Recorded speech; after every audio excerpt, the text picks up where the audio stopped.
राम साहब, मैं रोहित चौधरी और थे देख रहे हो अपनो RJ 18। तो आज मैं सूरजगढ़ का युवा दिला की धड़कन सतीश युवराज के पास में आयो हूँ। तो जानांगा की यह चुनाव का समीकरण के बारे में की कह रहे हैं और बहुत सा जनता का सवाल है वह भी आज मैं एंड तक पूछाऊंगा और जो भी ये जवाब देंगा वो मैं तारता ही पूछाऊंगा। तो वीडियो का एंड तक बने और शेयर जरूर करियो।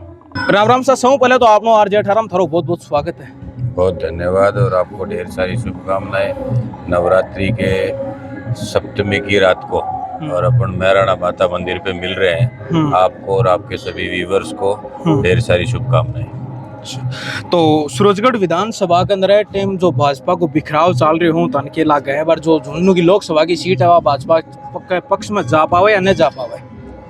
देखिए, पहली दृष्टि में ही आपके सवाल को दुरुस्त मैं जरूर करूंगा कि भारतीय जनता पार्टी सूरजगढ़ में बिखराव में है, ऐसी कोई बात नहीं है।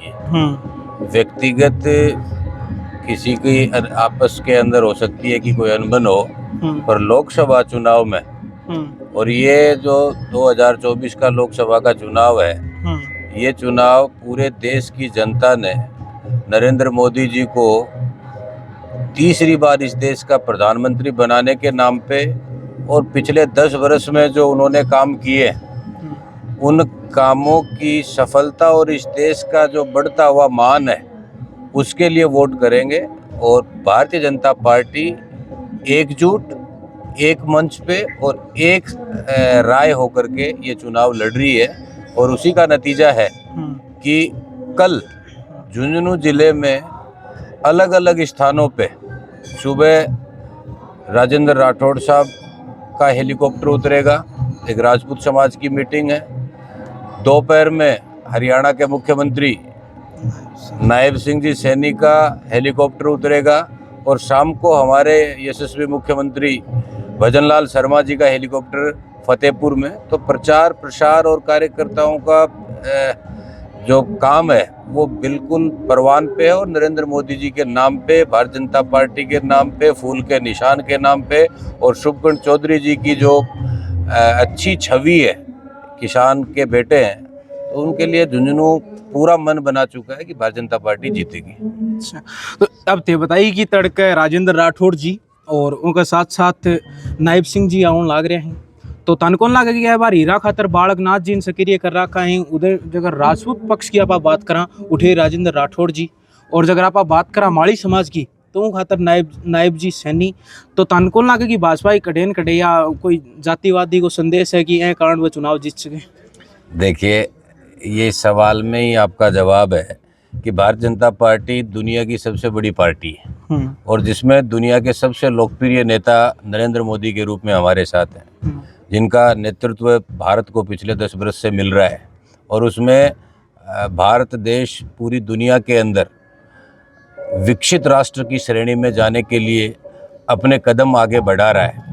आज हम 5वीं बड़ी अर्थव्यवस्था नरेंद्र मोदी जी के नेतृत्व में बने। हम चंद्रमा पे भी गए हैं और हम अस्त्र शस्त्र के अंदर भी मजबूत हुए हैं। ऐसी स्थिति में जब पूरी दुनिया का सबसे बड़ा राजनीतिक दल है तो ऑब्वियसली हमारे पास नेता भी ज़्यादा होंगे। अब कोई ना कोई नेता किसी न किसी समाज में तो वो पैदा हुआ ही है, तो उनको इसके लिए नहीं कि नायब सिंह जी सैनी हैं या राजेंद्र राठौड़ साहब राजपूत हैं, इसलिए नहीं, वो हमारे नेता है। अच्छा। और लोकसभा का चुनाव है, पूरे देश का चुनाव है, तो सभी नेता, आज अपन भी अपने गांव से दूसरे गांव में जाते हैं, दूसरे गांव वाले अपने गांव में आते हैं, तो ये चुनाव लड़ने का एक तरीका है। भारतीय जनता पार्टी हर चुनाव को बड़ा मतलब व्यवस्था के साथ लड़ती है और किसी भी चुनाव को छोटा नहीं मानती है। और ये तो दुनिया के सबसे बड़े लोकतंत्र का सबसे बड़ा पर्व है, उसमें हमारे सारे नेता एक राय होकर के लगे हुए हैं और इसीलिए सबसे ज़्यादा नेताओं का आवागमन भी है, क्योंकि दल बड़ा है। इसमें कोई इसके लिए नहीं कि किसी जाति विशेष के लिए कोई जाति विशेष का व्यक्ति, यहाँ भारतीय जनता पार्टी सब लोगों को एक लेकर के, कोई जाति पाति का कोई काम ही नहीं है। हम लोग तो ये मानते हैं कि जो व्यक्ति इस देश का मान बढ़ा रहा है पिछले 10 वर्ष में, जिस व्यक्ति ने देश की सीमाओं को सुरक्षित किया है, जिस व्यक्ति ने महिलाओं का सम्मान किया है, जिस व्यक्ति ने इस देश की अर्थव्यवस्था को बहुत 5वें पायदान तक लेके गया है, और जो व्यक्ति झुंझुनू और राजस्थान के लिए डे बाय डे सौगात दे रहा है, ऐसे माननीय प्रधानमंत्री के लिए हम सब लोग ये चाहते हैं और ये क्षेत्र की जनता भी चाहती है, झुंझुनू लोकसभा की जनता चाहती है कि राजस्थान के जो 25 फूल खिल के जाएंगे उसमें झुंझुनू का फूल सबसे बड़ा हो, इसके लिए हम सब लोग लगे हुए हैं। तो अगर बात करा आप अब चुनाव की, तो लोगों को यूँ मानना है कि जो गैर विधानसभा का चुनाव होया एम फुल तरीके से सक्रिय था, और एक बार लोगों को मानना है शायद उनकी नजराम को नहीं, या फिर भैया बोल रहे हैं कि एक बार सतीश जी गुजरात चुनाव में सक्रिय को नहीं। देखिए, अब आपको किसने कहा ये तो मुझे ध्यान नहीं है, या आपको कैसे लगा। होली के दिन शाम को शुभकर्ण चौधरी जी को निशान की घोषणा हुई, उस दिन से लेकर के आज तक प्रतिदिन झुंझुनू जिले की 8 विधानसभाओं के अंदर गए हैं। जहां पार्टी की आवश्यकता है वहां भी हैं। सूरजगढ़ विधानसभा के 200 गांवों के अंदर लगभग मैं व्यक्तिगत भी जाके आया हूं, और हमारे प्रत्याशी के भी दौरे, अभी कुछ गांव हमारे रह गए जिनमें कल प्रत्याशी के दौरे शाम को है। मेरा तो ये कहना है कि भारतीय जनता पार्टी का कार्यकर्ता 365 दिन काम करता है, और हमने अभी रिसेंटली विधानसभा का चुनाव लड़ा, उसके बाद में भी पार्टी लगातार अपने काम में लगी हुई थी। तो हम लोगों की तैयारी पहले से पूरी है, और उसको और अच्छी धार देने के लिए जहां पार्टी उचित समझती है लगे हुए हैं। और पिछले 10 से 15 दिन में एक भी दिन ऐसा याद ही नहीं आता कि 11-12 बजे से पहले घर गए हों।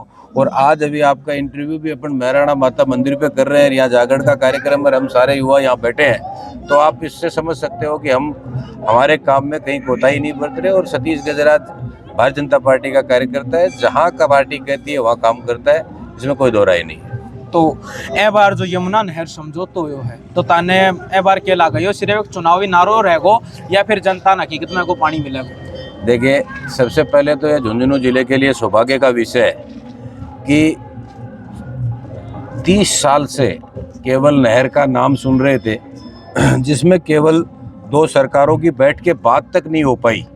राजस्थान के यशस्वी मुख्यमंत्री और भारत के प्रधानमंत्री की दृढ़ इच्छा शक्ति, जिसके चलते दोनों प्रदेश के मुख्यमंत्री, हमारे जल संसाधन मंत्री बैठे हैं, एक विषय के ऊपर बात हुई है। और बात होने के बाद में दोनों सरकारों के मध्य, हरियाणा और राजस्थान की सरकार के मध्य एक समझौता बना है, और जिसके ऊपर डीपीआर बनने का काम शुरू हो गया है। मैं ये मानता हूँ कि झुंझुनू जिले के प्रत्येक नागरिक के लिए ये वरदान साबित होगी। इसमें पीने के पानी की तो है ही है, साथ में झुंझुनू को सिंचाई का जल भी मिलने वाला है। और जो बात सुन के हमारे बड़ी जो पीढ़ी है वो बूढ़ी हुई है कि नहर आएगी, उस सपने को साकार करने का काम अगर किसी ने किया है तो नरेंद्र मोदी जी के नेतृत्व में राजस्थान की डबल इंजन की सरकार और भजन लाल शर्मा जी ने किया है। और ये हमारे लिए बहुत हर्ष का विषय है, और झुंझुनू की जनता इसको बड़ा एक्सेप्ट भी कर रही है कि भारतीय जनता पार्टी ने बिना कोई घोषणा के पहले काम करके दिया है, और उसके बाद में चुनाव में आई। इसका बड़ा लाभ मिलेगा आम व्यक्ति को, जो गांव के अंदर बैठा है, उसको भी इसका बड़ा सम्मान है कि भाई पार्टी इस तरीके से सरकार चला रही है और काम कर रही है। अच्छा, तो एक लास्ट क्वेश्चन है थारू, जो मोदी जी को नारो है ए बार 400 पार को, तो लोग यहाँ पर टिप्पणी करे हैं कि अगर 400 सीट आ जाए तो कड़े संविधान को ऊपर, यहाँ की विपक्ष भी टिप्पणी कर रहे हो कि संविधान बदलन की बात चल रही है। देखिए, भारत के प्रधानमंत्री पे इस देश की जनता का भरोसा है। फिर भी विपक्ष ने, खास करके ये इंडी अलायंस के जितने भी पार्टी हैं, इन सब ने अलग अलग जगह पे हमारे SC ST समाज में एक भ्रांति फैलाने का प्रयास किया कि कोई संविधान के साथ छेड़छाड़ हो जाएगी। भारत के प्रधानमंत्री ने बाड़मेर से अभी 2-3 दिन पहले ही इस चीज़ का बिल्कुल खंडन भी किया है, और उन्होंने अपने श्रीमुख से ये कहा है कि भारत के संविधान के साथ कोई छेड़छाड़ कर भी नहीं सकता है, और हमारी मंशा भी नहीं है, और जब तक मोदी है कोई इस बात को सोच भी नहीं सकता है। तो ऐसी केवल ये भ्रांतियां हैं, जातियों को लड़ा करके, धर्म को लड़ा करके। ये कांग्रेस और इंडिया अलायंस का पुराना चरित्र है।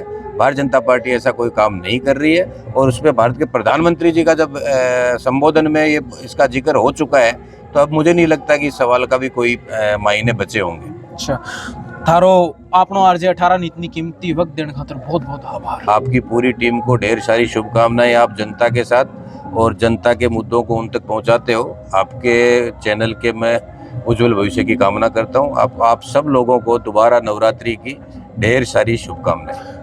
बहुत बहुत धन्यवाद। यहाँ की लेटेस्ट अपडेट पाउन खातर आपनो RJ18 सब्सक्राइब करो, लाइक करो, शेयर करो, कमेंट करो। धन्यवाद।